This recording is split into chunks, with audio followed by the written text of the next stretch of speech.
Bienvenidos a todos. Hoy le pedimos a Juan Ignacio que viniera en doble condición. En su calidad privada, de ingeniero agrónomo, de asesor CREA, de ex socio de Apeo, una consultora importante del país, de profesor de la ORT en suspenso, ¿no, Cecilia? Nacho es profesor nuestro, pero ahora las actividades públicas le han tomado todo su tiempo, pero ya volverá. Entonces vamos a hacer un diálogo con Juan Ignacio, primero de la perspectiva privada, para poner a la empresa, al empresario, al productor, al técnico, al negocio en el centro del problema. Y al final, por la función de ser el subsecretario, vamos a aprovechar a hablar algo de las políticas públicas. ¿Por qué no? Porque la política pública tiene que ayudar a que estos negocios fluyan, ¿sí? Pero no está acá en calidad de subsecretario del ministerio, sino que está en otro rol para una conversación. Así que, sin más, le paso la palabra a Mateo, que nos va a dar algunas novedades de agronegocios en la ORT y algunas oportunidades que tenemos de continuar estas conversaciones con ustedes. Mateo. Bueno, gracias. Buenos días para todos los que están acá, los que están por Zoom. Lo mío es brevemente simplemente mencionarles algunas de las novedades de la cátedra. Esta charla se hace en el marco de la cátedra de agronegocios, que estamos renovándola después de la cátedra de agronegocios en la Universidad ORT. Tiene más de 20 años, pero la estamos renovando en estos años. Parte de la renovación fueron cambios en grado, en posgrado, en ejecutivos. Tuvimos varias novedades por allí. El año pasado recibimos la distinción de cátedra destacada del 2021 en la Facultad de Administración y Ciencias Sociales de la Universidad ORT. Estamos ampliando el equipo de profesores. Tenemos más de 20 profesores dando materias de la cátedra de agronegocios. Y además de eso, estamos ampliando la oferta de programas que tenemos semipresenciales, porque lo que decía Pablo, la pandemia nos empujó, era un camino en el que ya estábamos transcurriendo y la pandemia nos terminó de empujar hacia la virtualidad, y eso nos vino muy bien a la gente del agro. Tenemos dos programas de la escuela de posgrado, que el primer programa es un diploma de especialización en agronegocios sostenibles. Empezamos el año pasado, ya estamos en la primera edición, está en curso la primera edición, y ahora estamos abriendo las inscripciones para la segunda edición, que arranca en octubre. Es un programa que recibió la aprobación oficial del Ministerio de Educación y Cultura a inicios de este año, y que está dirigido principalmente a profesionales que quieren profundizar su formación académica en agronegocios en temas de visión estratégica, de visión integral de negocio y demás. Bien, esa es la primera formación que tenemos, que lanzamos el año pasado, hace unos meses, y que estamos abriendo la segunda edición. Y la segunda formación que tenemos es el programa de dirección en agronegocios, que es un programa de ejecutivos, que ya lo teníamos en la ORT en años anteriores, y que ahora estamos haciendo una reedición. Renovamos contenidos, renovamos seminarios y demás, renovamos algunos profesores, incorporamos profesores nuevos también, y estamos también con inscripciones abiertas para este programa de ejecutivos, que empieza ahora en julio del 2022, y está dirigido principalmente a ejecutivos del sector que lo que quieren es integrar insights clave, digamos, del negocio. Es un programa más corto, son 5 seminarios, 6 meses, va de julio a diciembre, y esa es un poco la oferta que estamos ampliando y en el marco de lo cual se da esta charla. Así que bueno, le dejamos simplemente para que tengan allí los contactos en caso de que estén interesados. Igual lo volvemos a reiterar sobre el cierre en caso de que haya personas interesadas acá o por Zoom. ¿Bien? Sin más, le doy la palabra a Pablo. Bueno, gracias Mateo. ¿Cuáles son las dos variables que más interesan en términos de bienestar? Digamos, los ingresos per cápita y la distribución. Una sociedad funciona bien cuando tiene ingresos per cápita altos y están bien distribuidos, ¿sí? Son las dos condiciones que uno le gustaría para tener una sociedad que llamamos desarrollada. Ahí usted tiene en el eje vertical el ingreso per cápita, el PBI per cápita medido en dólares, y un indicador de distribución bastante usado por los economistas que se llama el índice de Gini. El índice ingreso per cápita, cuando más alto mejor. El índice de Gini, cuanto más bajo, una tecnicalidad, después lo ven, mejor. Entonces, ¿qué ven ahí ustedes? Ustedes ven en el cuadrante inferior izquierdo los países de Latinoamérica, ¿sí? Los países de Latinoamérica Brasil, Paraguay, México, Chile, Argentina, Uruguay. Uruguay es el país de Latinoamérica que tiene mejor renta y que la distribuye. ¿Sí? Y ese es nuestro orgullo y esa es buena parte de nuestra razón de ser. Ahí está la base del asunto. Pero ¿cuál es el problema de eso? Ya no es suficiente. Ya no es suficiente. Para la generación de nuestros hijos eso no es suficiente. Y como no es suficiente, la alternativa es emigrar a los países del cuadrante superior derecho, que tienen más renta, mejor distribuida. Entonces, el desafío de esta generación, de todos, hasta el 2050 de tarde, esas predicciones, ya no es el 2050, yo no siempre pregunto de mañana o de tarde, de tarde. Bueno, para el 2050 de tarde, el asunto es cómo hacemos para que la generación de nuestros hijos y, bueno, de nuestros nietos haga esa travesía y atraviese el círculo del infierno, el triángulo de las Bermudas, ahí del medio, que es la trampa de la renta media, que es los factores que te llevaron al éxito hasta ser el mejor de Latinoamérica, podrían no ser suficientes para llevarte en el segundo tramo. Y obviamente, como lo que nos trajo hasta acá es el agro, la pregunta es si nosotros somos parte del problema o somos la solución. Así que hablemos de las cosas directamente. Nueva Zelanda es un país que nos gusta mucho, porque tiene una muy buena calidad de vida, tiene $40.000 por persona por año, redistribuye o distribuye con mejor la renta, incluso mejor que Uruguay, y tiene una fuerte base agropecuaria. Y por eso lo pongo en Nueva Zelanda, porque es la esperanza, es el faro que nos dice, se puede llegar a países como los nuestros a tener esos niveles de renta, esos niveles de distribución y de calidad de vida basados en la agropecuaria. Así que lo primero es esa reflexión que hace a toda la sociedad uruguaya y nosotros, los del agro, dentro de eso. Uruguay no es un país chico, es que los otros son grandes. Nosotros somos un país despoblado, que es diferente. Al norte del Río Negro viven el 17% de las personas. Y al sur del Río Negro, más específicamente en la franjita amarilla que está ahí, viven el 62% de las personas. Eso es nuestro país, ¿sí? Y nosotros los del agro tenemos mucho que ver con el dominio del territorio, del espacio. Nosotros somos muy físicos, somos muy espaciales. La gente está en ese, podríamos pixelarlos y poner a cada uno de ellos dónde están en ese punto. Ellos son la legión extranjera del agro, o más bien nosotros somos la legión extranjera de ustedes, en la franja amarilla, ¿sí? Nosotros tenemos una relación física con el terreno. ¿Y qué es lo que sucede? ¿Por qué decimos que somos un país despoblado? Porque nosotros tenemos el tamaño de la Unión Europea. Países de la Unión Europea en promedio tienen el tamaño de Uruguay. Y nadie iría a la Unión Europea y escucha que un país promedio de la Unión Europea diga, bueno, nosotros somos un país chico, ¿no? Bélgica tiene 30.000 kilómetros cuadrados, menos. Y nunca fui allá y me dijeron, no, lo que pasa es que nosotros somos un país chico, basta de país chico, somos enormes. Respecto a Europa, no se comparen con Argentina y Brasil, que tienen otros problemas. Tampoco sé si quiero ser Argentina o Brasil. Capaz que quiero ser más bien Europa. Y con eso el territorio estoy. Lo que no tengo es gente. Como tengo mucho más territorio que gente y con media hectárea más o menos uno come, se genera la cantidad de energía y proteína y lo que precisa para vivir, y tenemos más o menos 4,5 o 5 por persona, tengo 80 o 90% para exportar. Acá hay un concepto en Uruguay del que no se habla y el mundo habla. Nosotros somos raros, realmente somos raros, que es seguridad alimentaria. El mundo está desesperado por la seguridad alimentaria. ¿Qué vamos a comer en los próximos 30 años? Pregunta que para el uruguayo nos resulta insólita. Es que los insólitos somos nosotros. No son ellos. Los raros somos nosotros. Y ese chip, para los más jóvenes, tienen que ponerlo temprano. Los raros somos nosotros.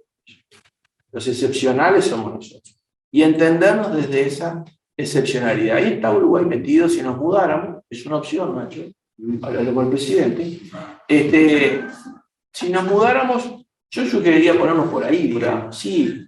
O sea, yo sé que hay muchas veces el gobierno que se negocia. Hay que hablarlo con la coalición. Hay que hablarlo con la coalición si hay alguna chance de ponernos que sea más o menos por ahí. Falta el agua también. Sí, está fresco. Lo miramos como es una ubicación primaria, que se nos ocurrió, pero de repente capaz que es muy fresco.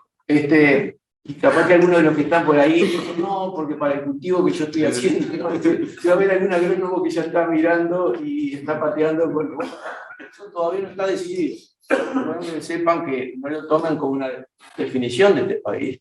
Pero digo, es para que lo graben en su mente. Si nos mudáramos del barrio y nos pusiéramos, estaríamos ahí, andaríamos lo más bien. Fíjense qué lindo que salimos en la foto con Inglaterra, con Irlanda. Fíjense en Inglaterra e Irlanda. Ustedes dirían, no, que somos un país chiquito. No creo, ¿sabes? Mirándolo así, capaz que España me asusta un poco, pero Italia no me asusta. ¿No? Mirá Italia. Bueno.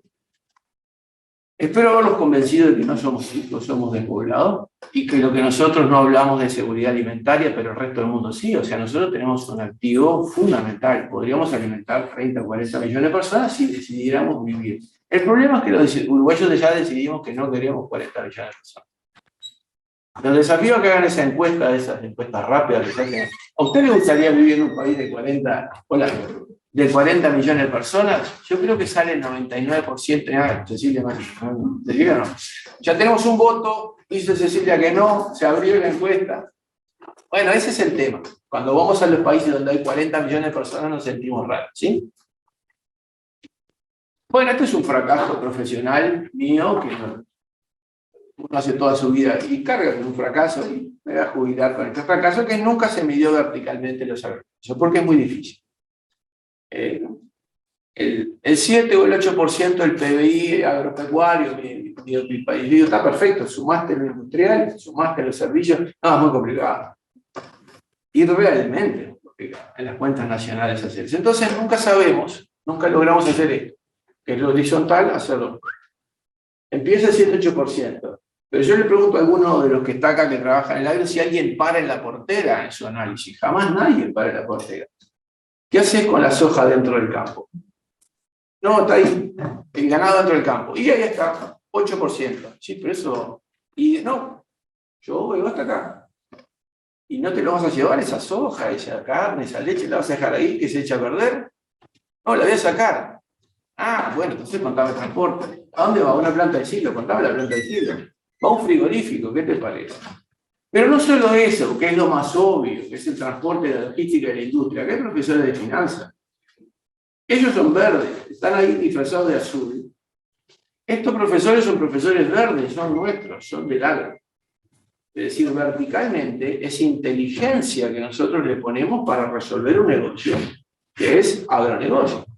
Y sin finanzas en agronegocios, y sin otro montón de disciplinas, esto no funciona. ¿Sí?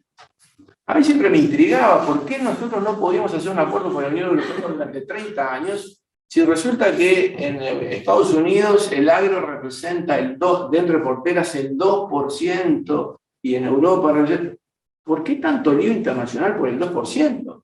Y probó a Estados Unidos tocarle el agro, probó a tocarle el agro a ver si Estados Unidos dice, bueno, no es una cosa tan relevante porque es el 2%. Prueben.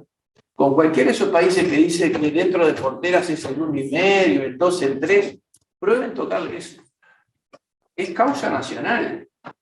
¿Qué debería ser acá? ¿Sí? Verticalmente nosotros somos el 25% en empleos directos, indirectos e inducidos.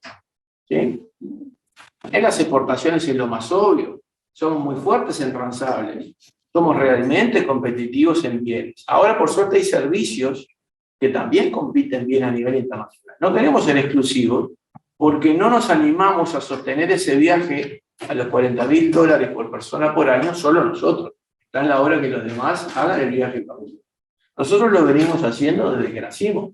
Siempre estuvimos conectados al mundo y a hacer transables y forzamos a ser competitivos. Bueno, la pregunta es si el agro nos trajo hasta acá, si nos lleva acá, este es un pequeño homenaje a Gabriel Lográn. Hausman es un profesor de la Universidad de Harvard que explica un poco cómo surge el desarrollo económico y las tramas empresariales y tiene un índice de la complejidad en el eje vertical y los derrames, la conectividad, qué tan conectados están los sectores. Entonces, empecemos por el menos conectado de todo es silente, pero ese de negro debe ser el petróleo. ¿sí? Si vos haces un agujero y sacás petróleo, fenómeno, surge una riqueza. Ahora, ¿qué tanto genera una trama económica y social el petróleo? Poco. El petróleo conecta muy poco. Es muy difícil desarrollar un país solo en base a petróleo, ¿sí? Usted tiene los países árabes, esto, el otro, tienen Venezuela, después tienen países como Noruega y otros que con mucha inteligencia usan su petróleo, pero tienen muy claro que ese petróleo no lo lleva al desarrollo. Lo que lo lleva al desarrollo son otras cosas. Usan el petróleo como una fuente para, ¿sí? Conecta poco. Ese petróleo, un ministro venezolano, el que creó la OPEP, ministro venezolano del petróleo, en la década del 50 le llamó el petróleo, perdón por el exabrupto, el excremento del diablo. Y yo pensando en Venezuela, mi hermana vive allí hace 40 años, pienso qué tan peligrosos son esos agujeros negros que aparecen ahí extractivos, ¿sí? Nosotros no somos extractivos. El agro tiene infinidad de trabajo y sofisticación. Miren ahí en alguno de los cuadros, estoy sin lente, pero lo voy a tirar medio adivinando.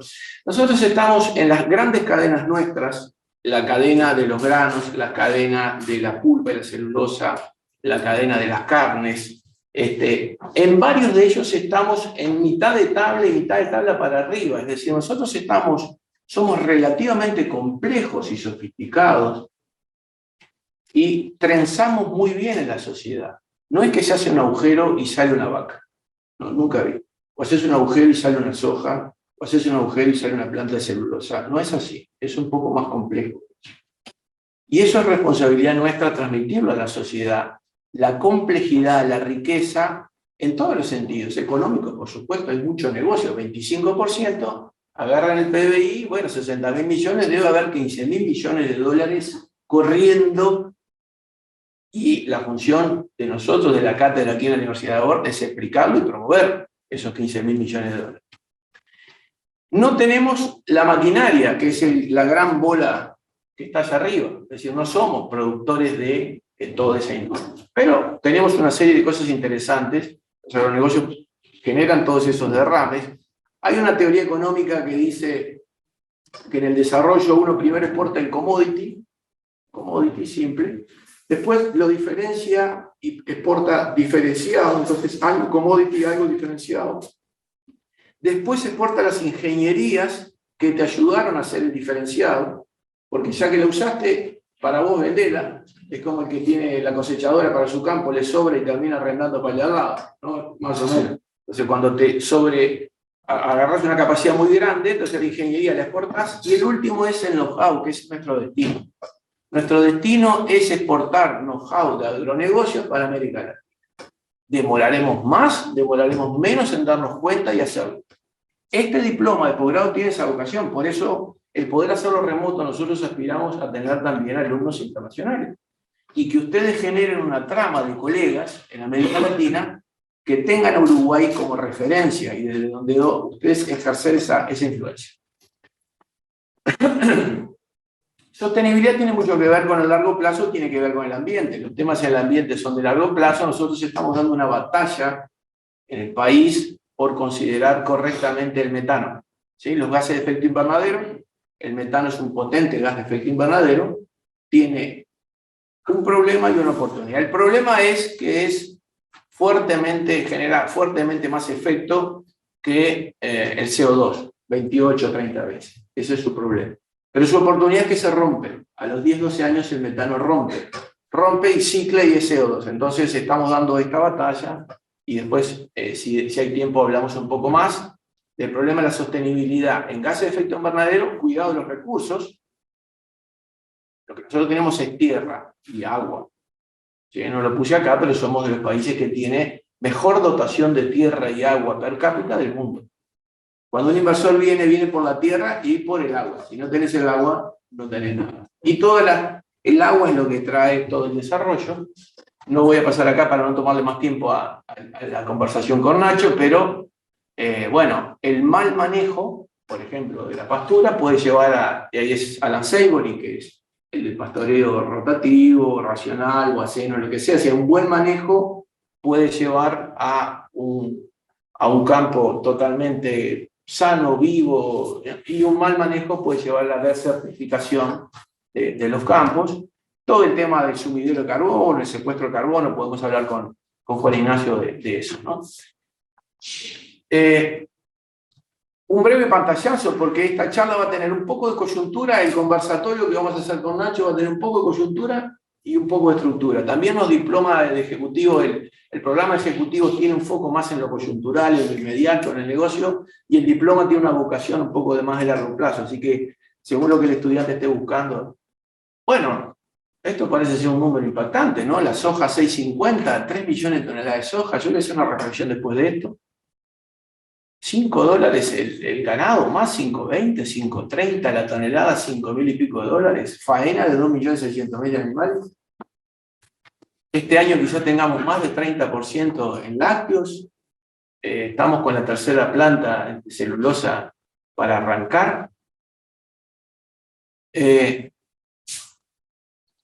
Alguien decía, ¿cómo hacemos para transformar la coyuntura en estructura, ¿no? Quizás ese sea el meme correcto. ¿Cómo se transforma algo coyuntural en estructural?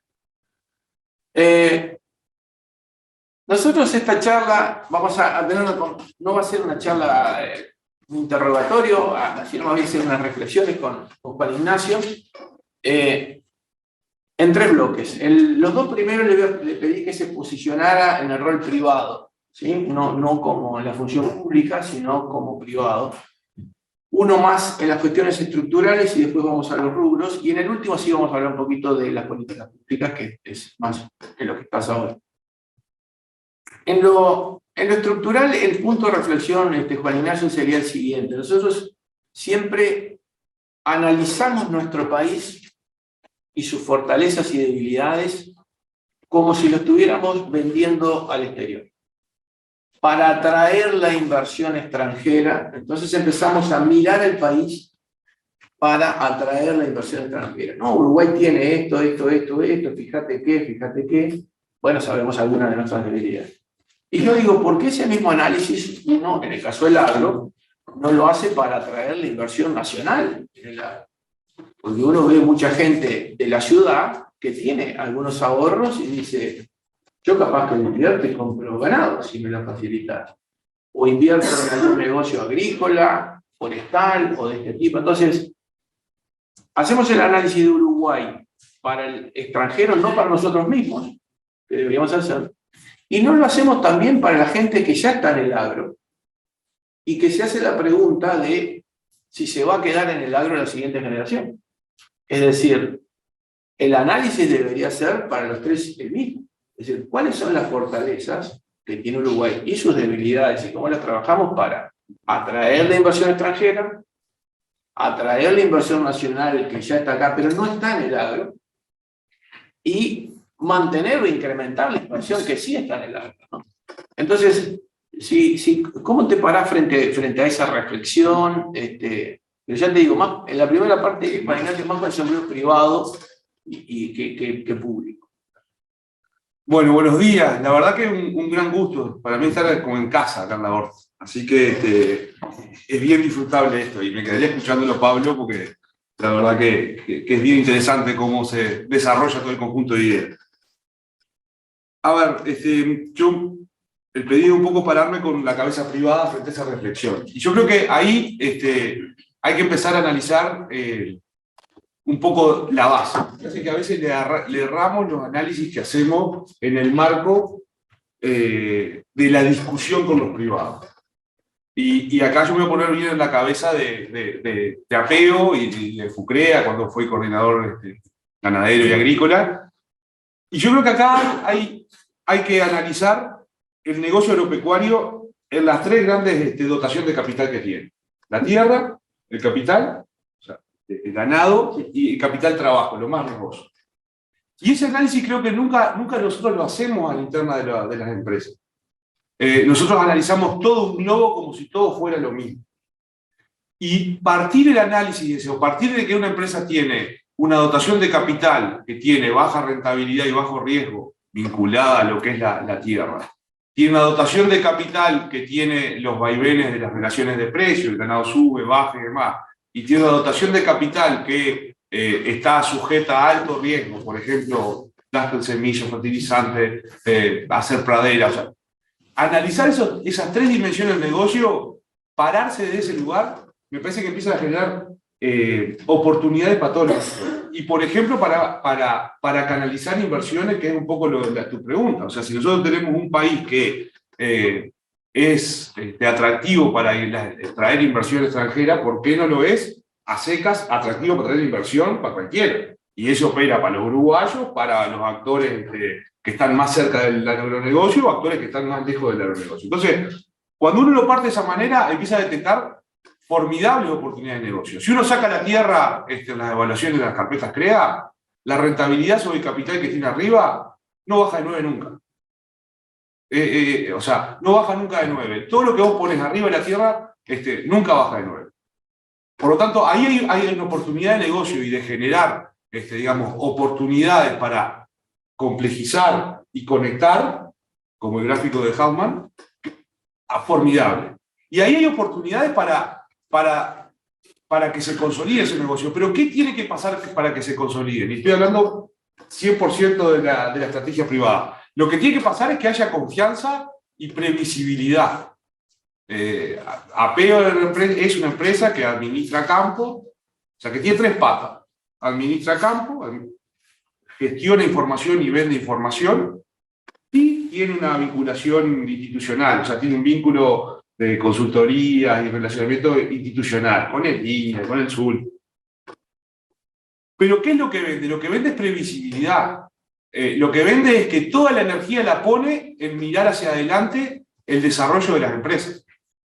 Y en esa mirada hacia adelante, y en la constatación de que las cosas van a pasar de determinada manera, es ahí donde se generan oportunidades.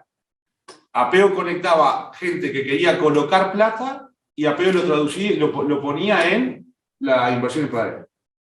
Era una inversión que el productor no la podía hacer y Apeo la aterrizaba de esa manera y generaba una enorme oportunidad, hay una enorme rentabilidad ahí que la capturaba y la repartía.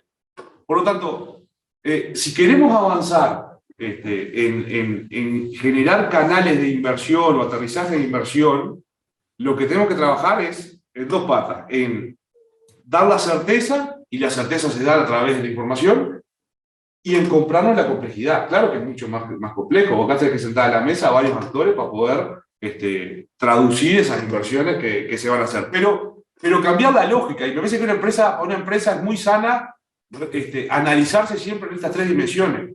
¿Qué es lo que me está dando la tierra? ¿Qué es lo que me está dando el capital más de ganado, maquinaria y demás? ¿Y qué es lo que me está dando el capital que yo pongo a jugar todos los años, el poder de fuego todos los años?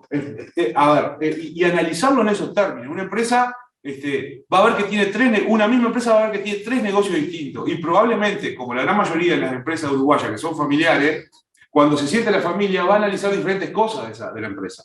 Va a mirar las diferentes dimensiones del negocio.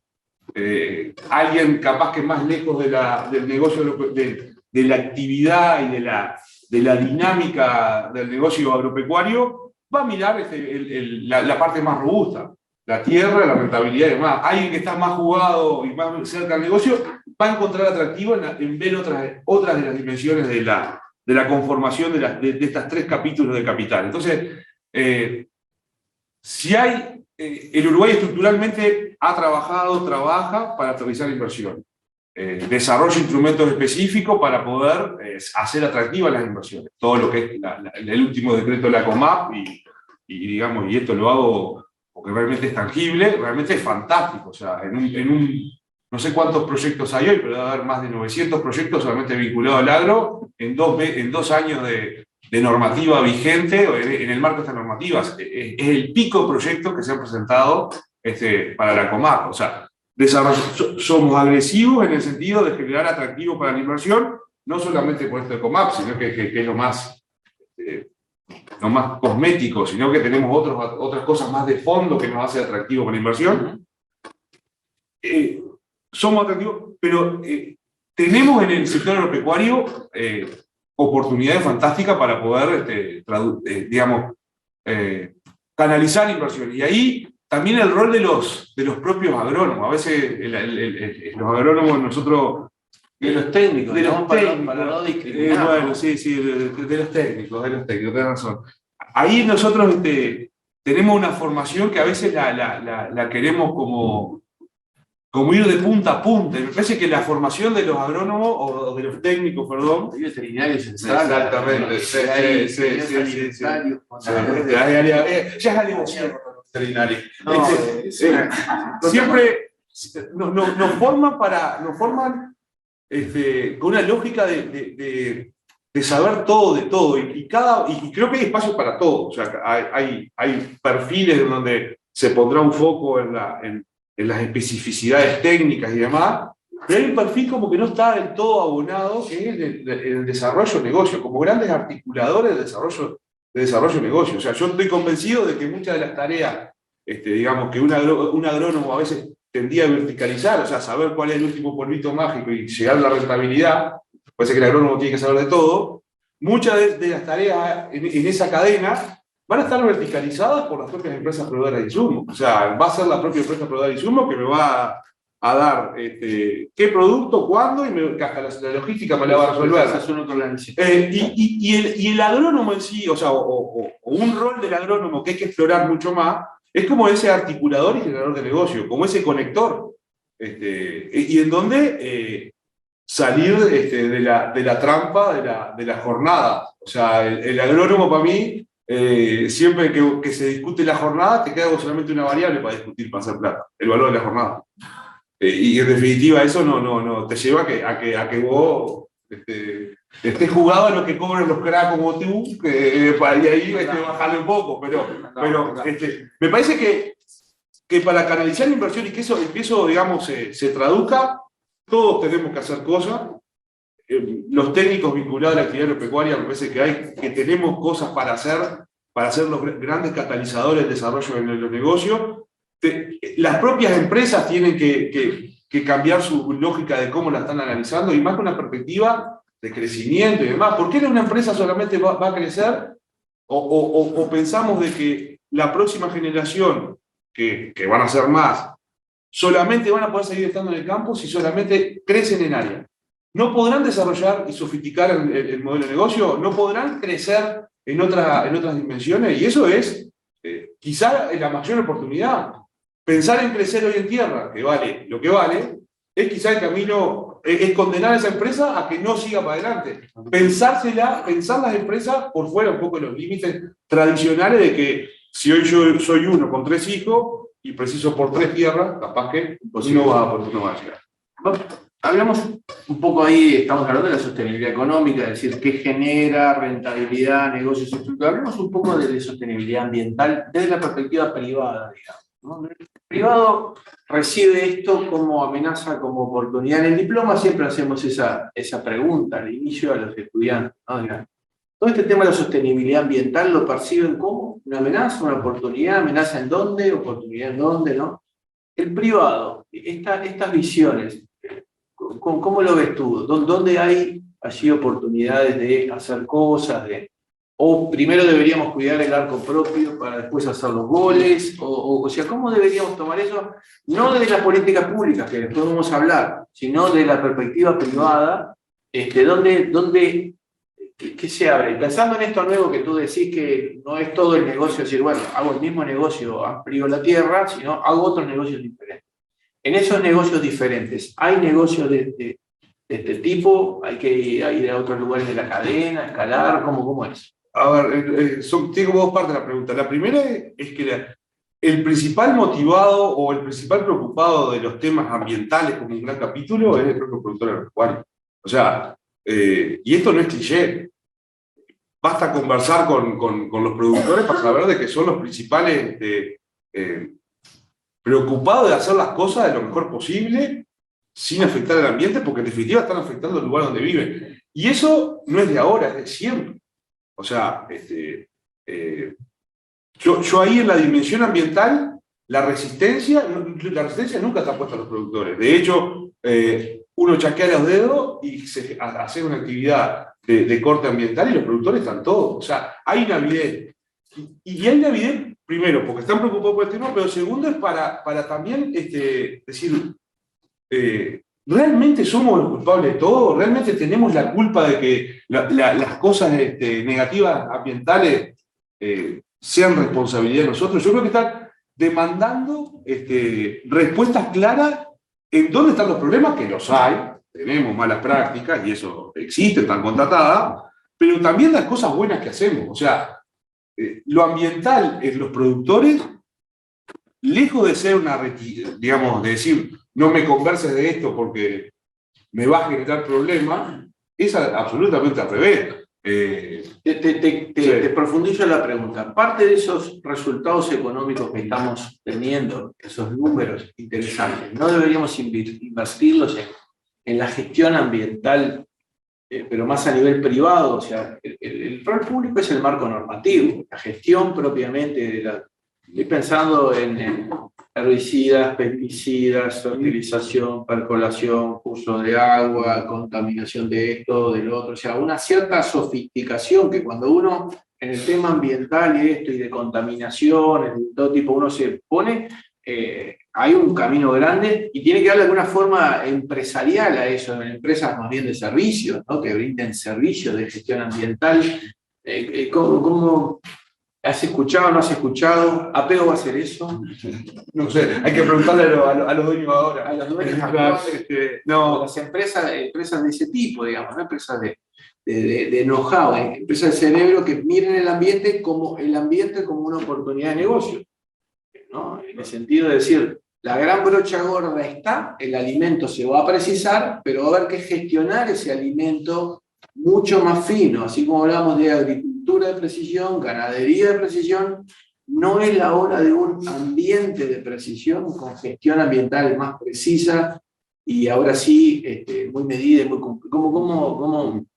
A ver, como la preocupación está, los productores están haciendo cosas, a iniciativa de los productores, en torno a esto. O sea, incorporar toda la dimensión ambiental en términos de gestión de su propio negocio. FUCREA hace 6, 7 años desarrolló algunos proyectos asociados para generar indicadores ambientales de la agricultura, a partir de la propia gestión del negocio, extraer indicadores de corte ambiental. Y eso, hoy los productores lo miran.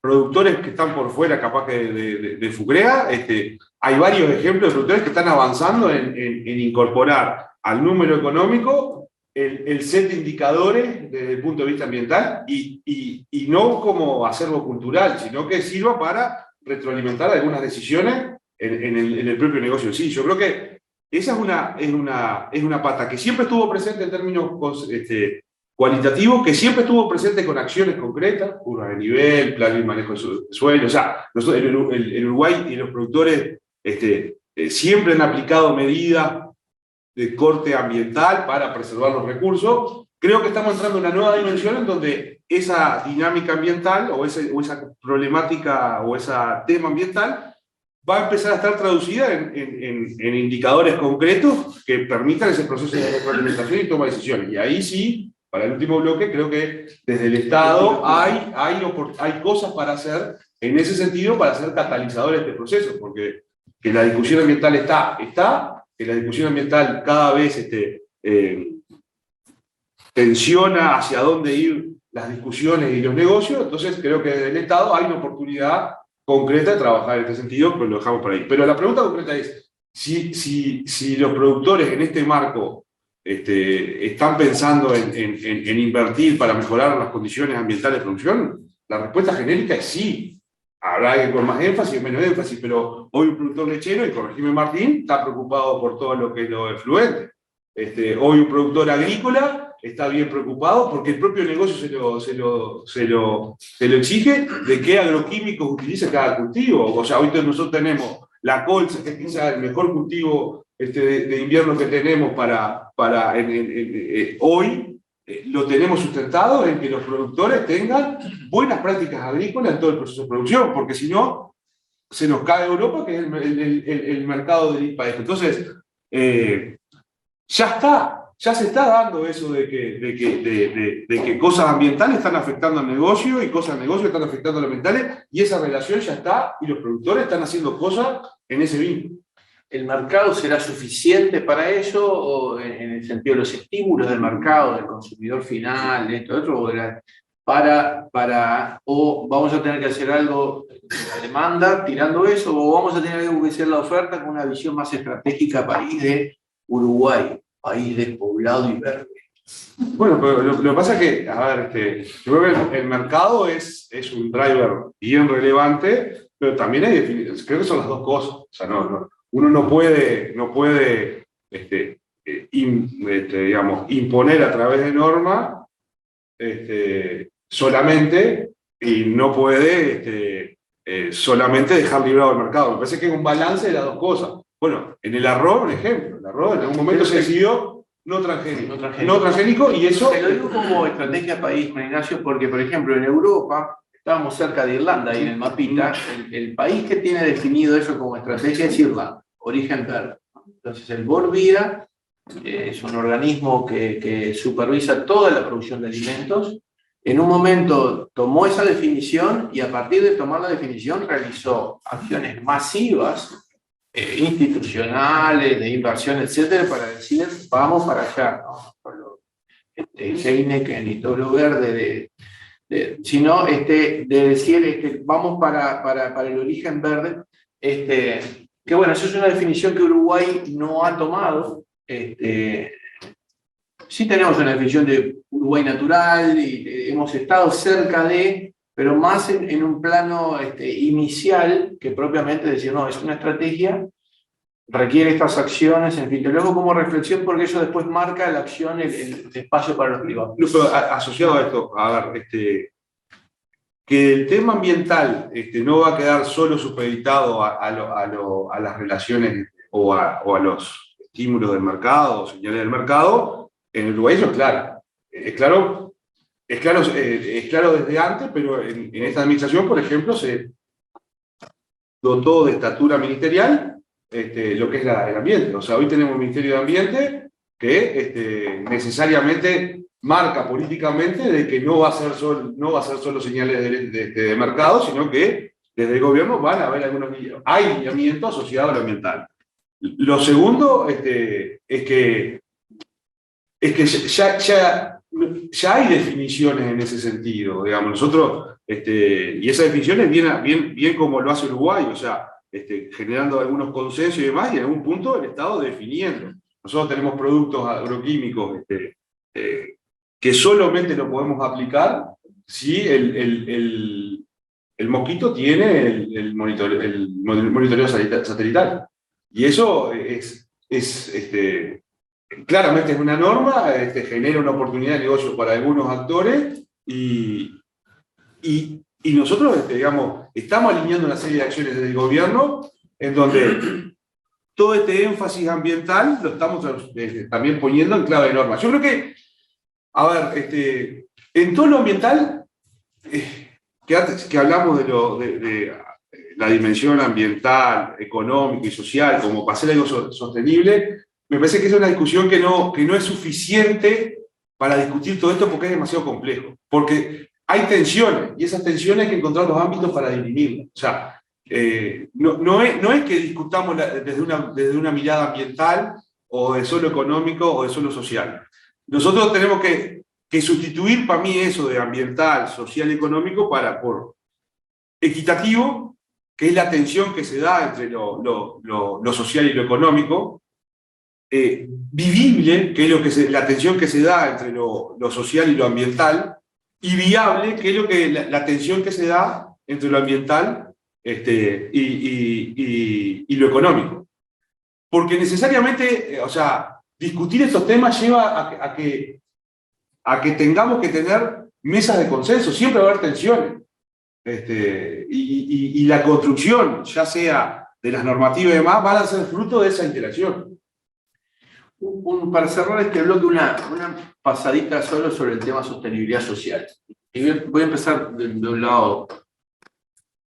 El agro, había una figura oculta, digamos, en los procesos de toma de decisiones que era fundamental, que era la mujer. O sea, el rol de la mujer en el agro no era evidente, y viene creciendo con el tiempo, y viene beneficiando una serie de acciones. Es decir, donde antes no estaba la mujer participando en el proceso de toma de decisiones, o no era visible en el proceso de toma de decisiones, porque muchas veces las decisiones que uno veía que lo tomaba el dueño del campo, si no la consultaba con quien tenía que consultar, la decisión no salía. Uno no se enteraba, pero decía, por alguna razón la decisión no salía, hasta que en un momento la decisión salía porque involucraba el futuro y a la familia. Entonces ahí era la consulta, ¿no? Pero ahora hay roles más visibles en esta sala, en el Zoom.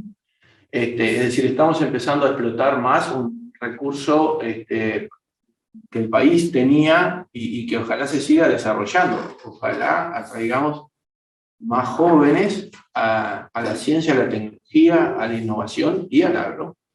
Entonces, hay una mirada femenina, digamos, de algunas de estas cuestiones, que muchas veces resuelven problemas que la mirada masculina no resuelve. ¿Sí? Por una larga tradición de forma de hacer las cosas y de enfrentar las tensiones también, ¿no? Yo a veces la mirada femenina disuelve algunas tensiones de esas, de ese trípode y las intersecciones que te ponían, ¿no? Vivible, viable, etc. Entonces, primero, ¿qué aporte ves tú? Pero no ya digo del sector público, no de las políticas públicas, sino del sector privado, es decir, el rol de la mujer en la trama social de los agronegocios actual, porque es muy vinculado también al rol de la familia, es bastante vinculado al rol de la familia, y lo que nosotros estamos preguntando es por la siguiente generación. Y en esa siguiente generación, estas cosas, ¿cómo lo sentís vos de tu experiencia, no digo de agrónomo, sino de técnico agropecuario? A ver, siempre cuando uno aborda una situación empresarial, y más vinculada en mi trabajo en los CREA, uno aborda mucho más allá de lo que son la empresa, los ingresos, la dotación de activos y demás. Aborda todo lo que es el sistema familia-empresa, que en definitiva, en muchos casos, la discusión está íntimamente vinculada. Lo que tiene que hacer uno a veces como técnico es empezar a separar los problemas y definir este es un problema y este es otro problema. Y en ese marco, el rol de la mujer, en ese rol de acompañar, ese rol como histórico, que siempre uno lo pone como la que en definitiva está atrás aconsejando y que si la decisión sale o no sale, existe, pero cada vez más, el rol como verdadera gestora y verdadera tomadora de decisiones en la empresa. O sea, en ese sentido, no es como en un rol en la sombra de acompañar a la familia. Lo que es la experiencia personal, el rol que las mujeres tienen en la gestión de la propia empresa. En las empresas y en los trabajos como agrónomos y técnicas. O sea, esa sensibilidad que tienen para resolver algunos problemas y algunas cosas también a veces darle otra mirada más compleja que nosotros no tenemos, esas cosas que facilitan en algunas dimensiones y complejizan en uno porque nosotros somos capaz que demasiado básicos para analizar algunas cosas.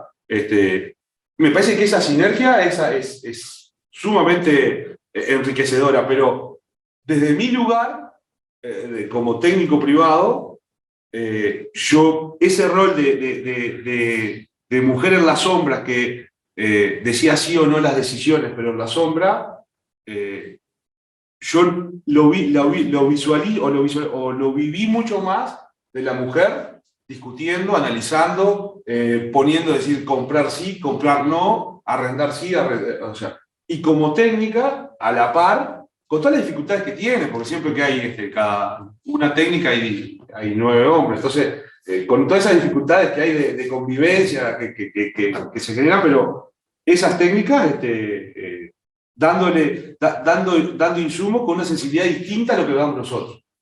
Y nosotros,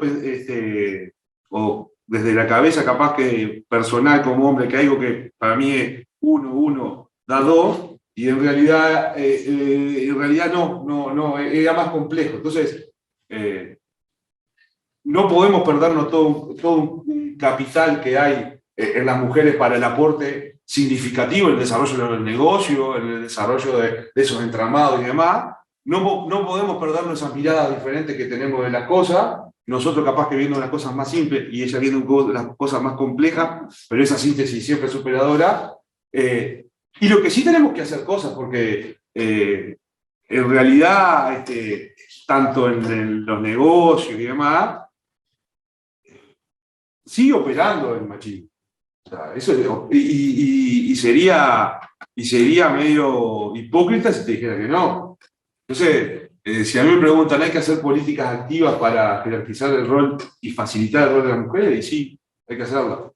Y esto no es que ir contra la Constitución, que somos todos iguales, sí, somos todos iguales, sí. Pero la realidad indica de que a la mujer le es mucho más difícil. Y le es mucho más difícil a la chiquita, en la hora de la reunión. En la gira, en los baños, en cosas chiquitas pero que hacen a la diaria. Entonces, si tenemos que seguir apalancando digamos, el rol de la mujer para que ocupe el lugar que tiene que ocupar, porque eso va a ser bueno para todos, hay que darle.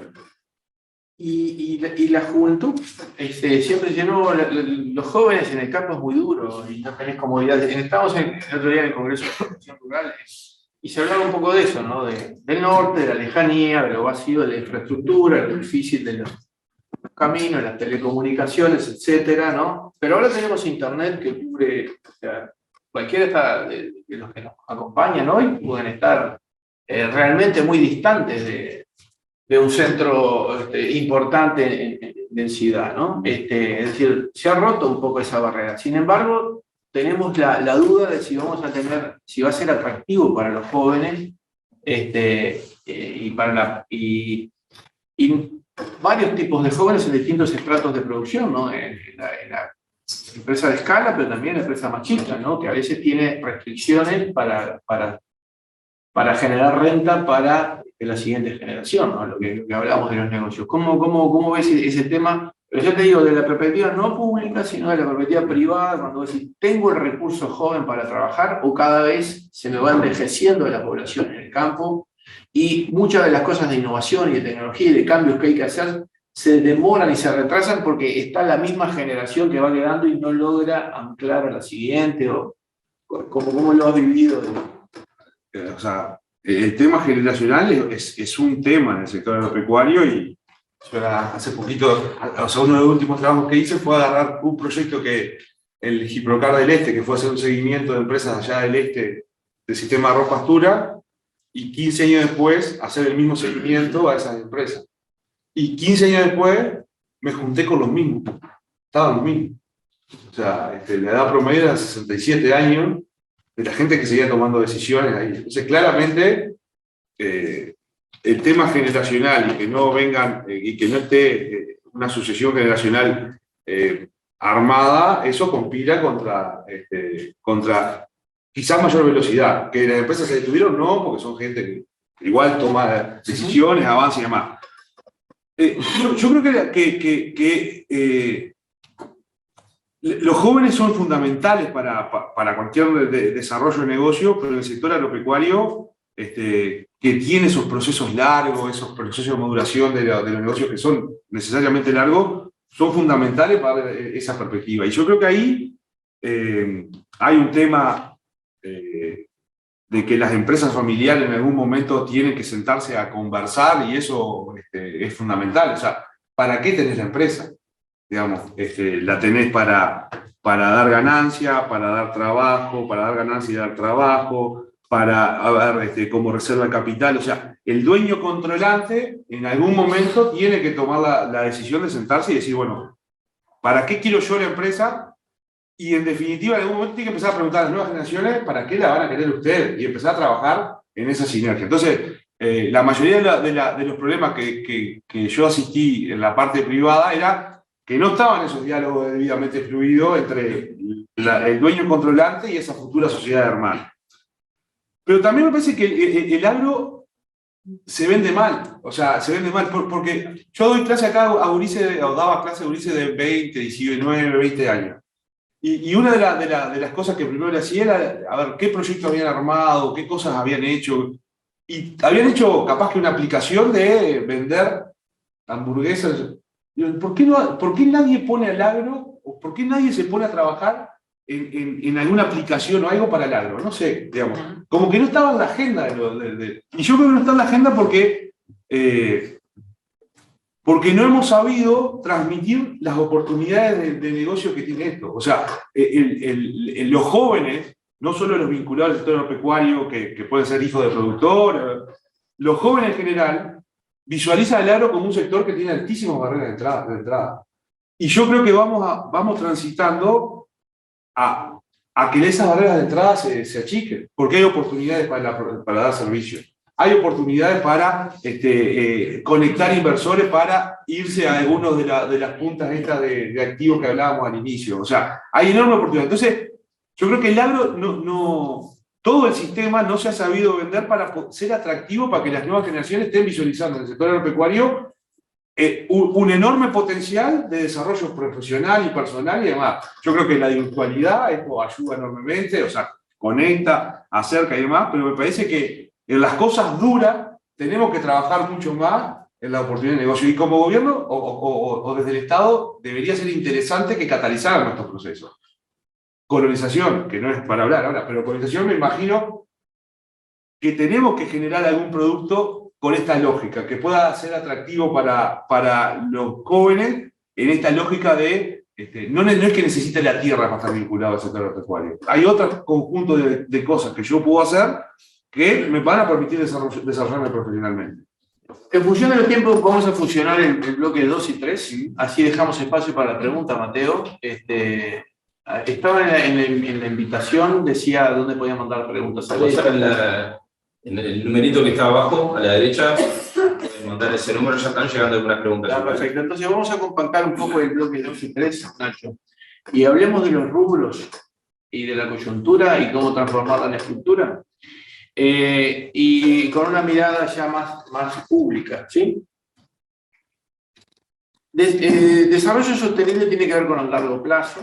Entonces, yo te preguntaba afuera, ¿no? ¿Qué estabas haciendo en el 82? Yo me dijiste tenía 3 años, así que no estaba pensando en esto. En el 82 yo estaba entrando, sí, a Facultad de Agronomía, entonces, hace 40 años. Y las cosas, 40 años pasan así, ¿no? Algún joven que está mirando, que está pensando capaz que hago veterinaria, agronomía, ingeniero alimentario, lo que sea de estudiar, y me vincula a esto, o me vincula a las TICs y hago un unicornio, ¿no? ¿Por qué no?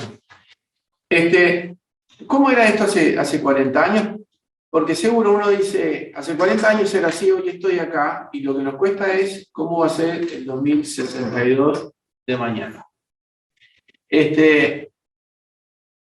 Entonces, nuestra generación, la anterior, más bien la de mis padres, vio algo insólito, que era que el hombre llegara a la Luna. Después, durante 50 años decidimos no hacer nada, no volver, y ahora estamos volviendo, pero a Marte. Y seguramente haya civilización allí, por pura tosudez por ahora, ¿no? Entonces vamos a ver 40 años, vamos a ver cómo era hace 40 años. El arroz rendía 5.000 kilos en la variedad Bluebell y nosotros era la frontera de la ciencia, para nosotros no había más vida después de los 5.000 kilos por hectárea. Este año van a ser 9.300. Para mi generación, que me diga llegar a los 10.000 kilos, 10 toneladas de arroz, es una cosa muy importante, porque ya estábamos muy bien en esta época. Daniel Conforte había ido a buscar semilla no transgénica de soja a Brasil para exportar a Taiwán. En el 80 y pico. Pioneros si los hay. Y yo digo, no, creo que no está igual la relación comercial ahora, creo que es China. Creo que la soja es transgénica y creo que vamos a tener 3 millones de toneladas de soja. Daniel fue propiamente en la camioneta a traer la semilla de soja porque no se la mandaban los brasileños y se había ido con unos rifles, cosas a traerla. Eso es pionerismo. Entonces tenemos la soja instalada ahí porque la agricultura de invierno, que habíamos tenido en nuestro Maracaná del trigo de 500.000 hectáreas en la década del 50, después se nos había caído y teníamos 250.000 entre trigo y cebada y nunca en el país iba a superar las 300.000 hectáreas de cultivo de invierno. ¿Cómo vamos a llegar a 1 millón de...? Entonces, el cultivo de verano no estaba la soja, en el cultivo de invierno no íbamos a llegar nunca a ser 1 millón de hectáreas de invierno, canola. Eso era la agricultura. En la ganadería nosotros faenábamos los animales a los 4 años, los jóvenes, pues a los 5, a los 6, ¿no? Entonces dudaba si faenarlo o mandarlo a la escuela. Esa era la pregunta que te hacían, ¿no? La tasa de extracción era 15%, y era cíclica, había ciclos ganaderos, invertíamos, desinvertíamos, invertíamos, desinvertíamos. Y ahora estamos, uno mira, ¡pum! Tenemos una tasa de extracción del 25%. Los animales ahora pesan los novillos 520 kilos. Y fabricamos 2.600.000. Y exportamos a todo el mundo. China es nuestro principal mercado, ¿sí? Y somos una potencia. Estamos peleando, el Qatar de las carnes de verdad, lo estamos peleando en carne de vacuna. Lamentablemente, no puedo contar lo mismo del ovino, el 80 y pico hasta ahora. Tengo que contar una historia inversa, ¿sí? Todavía no existía una ley forestal. Había montes de abrigo y la CIDE había dicho, ojalá tengamos un poco más de montes de abrigo, pero no forestación para hacer celulosa. Ahora estamos con la tercera planta. Nunca pensamos que íbamos a tener plantas de celulosa en Uruguay en el 87, ¿no? Hagamos una ley y a los 15, 20 años, yo que sé, capaz que alguien viene. Las políticas a veces de Estado son largas. Hay que esperar 10, 15 años. Hay que empezar la siguiente generación. Las políticas se hacen pensando en la siguiente generación. Entonces ahí tenemos más o menos, bueno, ni menciono la lechería, que va a tener este año un 30% más de exportaciones, porque la lechería ya para el inicio de la década del 80, aprovechando el plan agropecuario, digamos, que no había funcionado para la ganadería con el trébol subterráneo y carretilla, el paquete neozelandés que no funcionó para la ganadería, sí funcionó en la lechería, la intensificación y pasar de verdeos a praderas. Entonces ya en el 80 la lechería era un sector fuerte, pujante y dinámico, pero no era con la fuerza que tiene ahora. Entonces, nosotros en los grandes rubros cambiamos totalmente, ¿sí?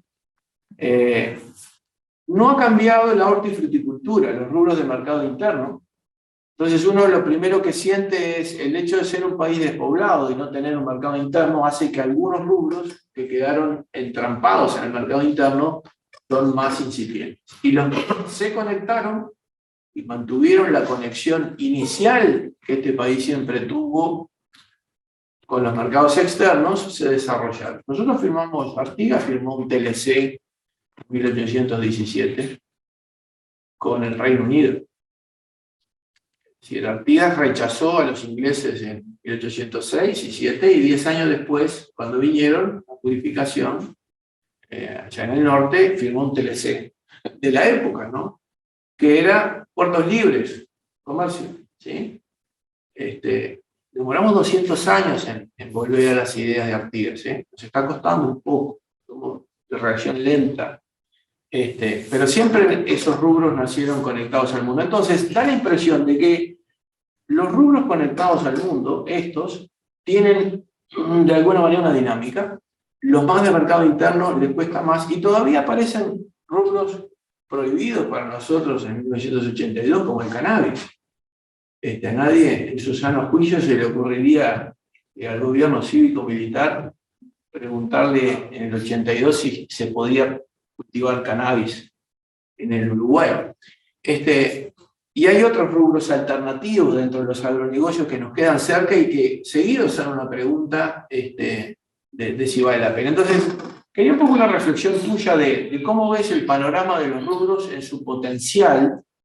Siempre hablamos de ponerle a este país un segundo piso, un tercer piso, ¿no? Esa cuestión de la intensificación sostenible y cuidado del ambiente. ¿Cómo lo recibís? Y mezclemos un poco lo público y lo privado, así damos lugar a las preguntas, Mateo. En una reflexión tuya y pasamos a las preguntas. A mí me gustó mucho el esquema que hiciste al inicio, que es separar o hacer una escalera en el agregado de valor general en todos los rubros. Primero por cantidad, después por atributo, después por inteligencia, como tres grandes escalones simplificados. Yo creo que en la mayoría de los rubros que tiene el país tenemos una agenda para seguir teniendo mayor cantidad. Y el arroz también por una expansión de área que puede haber, no por productividad, pero tenemos una agenda para producir más.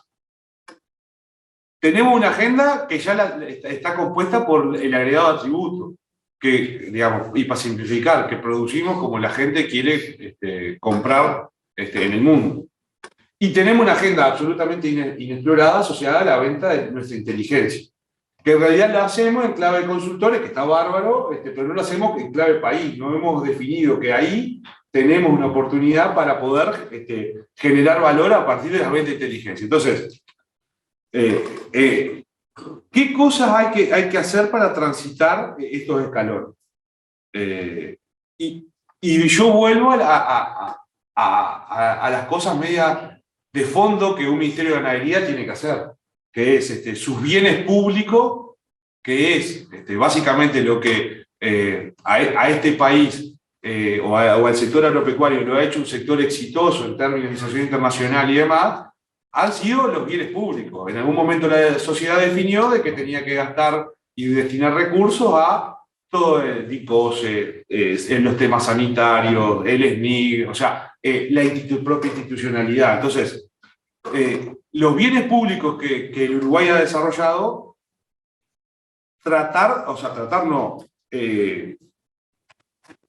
potenciarlos al máximo. La agenda que el Uruguay puede tener de las cosas que tiene que hacer hoy para que dentro de 30, 40 años hayamos transitado estos escalones, mucho de las cosas que tenemos que hacer es que estos bienes públicos anden al banco. Y me voy a lo básico.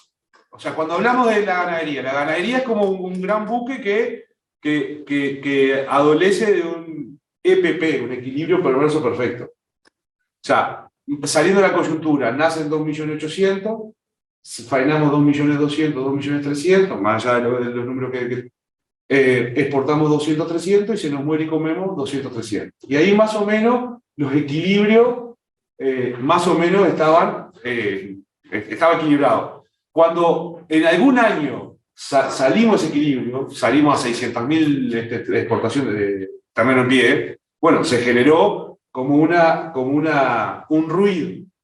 Entonces, lo que tenemos que hacer es preguntarnos de qué manera de ese equilibrio de 2.700.000 pasamos a un equilibrio de que en Uruguay nazcan 3.400.000, 3 millones, el número que sea.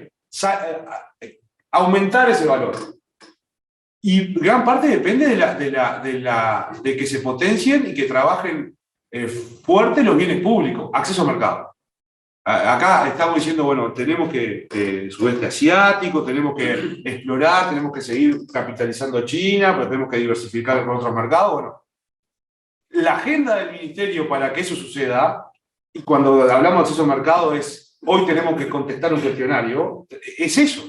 O sea, tenemos que trabajar firmemente en las cosas que desde el gobierno, desde el ministerio tenemos que hacer para que esos mercados se abran en el futuro. Entonces, cuando vos me preguntás qué cosas tenemos que hacer hoy para esa tarde del 2062, bueno, muchas están recostadas en que los bienes públicos que hemos construido como país funcionen y funcionen bien.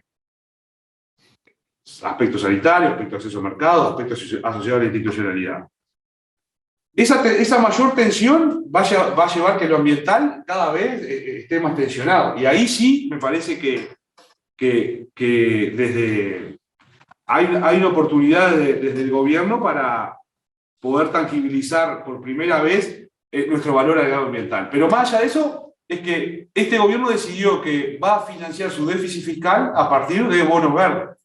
O sea, si lo ambiental estará arriba de la mesa, que nuestro déficit fiscal lo vamos a bancar con un bono cuya tasa de interés va a ser variable en función del cumplimiento de algunos parámetros ambientales. Por lo tanto, Si lo ambiental nos va a financiar nuestro déficit, más que estar en la agenda y más señal más poderosa que esa para estructurar acciones para atrás no existe. Entonces, y en lo ambiental, en el sector agropecuario tiene una enorme oportunidad porque la discusión ambiental al final del día es una discusión de gestión de la información. Al final del día es decir que nosotros producimos de una manera que el mundo quiere y lo demostramos. Y el Uruguay en eso, por diferentes motivos, viene acumulando una serie de registros administrativos, una serie de registros que fueron definidos con otro objetivo, pero que hoy nos hacen tener un sistema de información capaz de poder calcular la producción de carne y cosas y cosas, con gran certeza. Eso en Uruguay hoy lo puede hacer. Y si Uruguay puede producir la carne para seguir en la ganadería, y puede saber cuál es el uso del suelo y cuál es el stock, tiene indicadores ambientales de relevancia. Intensidad de emisión de metano, por ejemplo, que es el metano que se produce dividido la carne. Bueno, ahí hay una oportunidad de generar un nuevo bien público de corte ambiental, que sea un bien público de base, de mínima, disponible para todos los productores, y que sea un distintivo del Uruguay, pero sustentado sobre los sistemas de información que en definitiva nos habilita a entrar a los mercados en el mundo. Corregime tú, Pablo, pero no debe haber país en el mundo que pueda decir, a partir de mis sistemas de información, de mi registro administrativo, que es lo que me permite entrar en Europa, que los consumidores europeos tengan confianza en lo que le producimos, a partir de estos mismos registros, nosotros vamos a poder calcular indicadores ambientales en clave bien público, disponible para todos los productores, como son las cajas negras. Bueno, esa oportunidad el Uruguay la tiene muy cerca, se está trabajando muy orientado en esto en el marco de la huella, del grupo de trabajo de la huella ambiental, que es un grupo de trabajo técnico de frontera entre el Ministerio de Ganadería y el Ministerio de Ambiente, que estamos trabajando en este sentido. Así que a esta escalera de mayor cantidad, agregarle atributos y vender inteligencia, ese corte ambiental va a estar presente y el Uruguay tiene la oportunidad de generar, tangibilizar el valor agregado ambiental en clave bien público, que me parece que ha sido uno de los distintivos del desarrollo de la ganadería y de todos los sectores, que han sido sustentados sobre la generación de bienes públicos para que a partir de ahí los privados sigan generando valor. Y después, en esa mirada para adelante, yo creo que hay que gestionar las dicotomías que siempre hay. O sea, los rubros más vinculados al mercado externo y los rubros más vinculados al mercado interno, los rubros más vinculados a determinado perfil de productor y a otro tipo de productor. O sea, para seguir teniendo un sector agropecuario que tenga un entramado, que tenga una complejidad que es, en definitiva, una de las cosas que hacen que se genere valor y se distribuya valor, la gestión de esa dicotomía es quizá uno de los desafíos más grandes, también de las gobernanzas. O sea, nosotros tenemos, de aquí a 40 años, vamos a seguir teniendo Ministerio de Ganadería que sea responsable de ejecutar todas las políticas con gobiernos departamentales y terceros niveles de gobierno. La discusión de definir capaz que las políticas en un lado y la ejecución en otro. O sea, me parece que ahí hay un lote de cosas, o sea, la descentralización en serio. No la descentralización de decir está bueno que darte unos mangos para hacer una cosa. Esa agenda va a estar, no tengo ni idea cómo se va a procesar, pero estoy seguro, estoy convencido de que hoy los ministerios, o sea, hoy estamos sujetos a hacer muchas cosas los ministerios. Diseñar la política, controlarla, ejecutarla, promocionar. Es mucha cosa. Cuando tenemos estructura, en un país tan chico como el nuestro, tenemos estructura que puede congeniar. Entonces, Tan chico no. A golpe de auto, llegar de punta a punta. Tan chico no. Tan poblado. Mi tweet fijado dice eso. Tenés razón. Entonces, para resumir, la escalera de agregado de valor, cantidad, atributos, inteligencia, sustentada sobre los bienes públicos que el Uruguay ha desarrollado, más el agregado de otros bienes públicos más. O sea, hacer lo que tenemos que hacer bien. Acá el Ministerio, el acceso al mercado, la llave, la primera es la sanitaria y después la arancelaria. Y si el Ministerio no contesta los cuestionarios, no se va a abrir mercado. Tan simple como eso. Que haya dos flacos que estén contestando los cuestionarios. Tan simple como eso.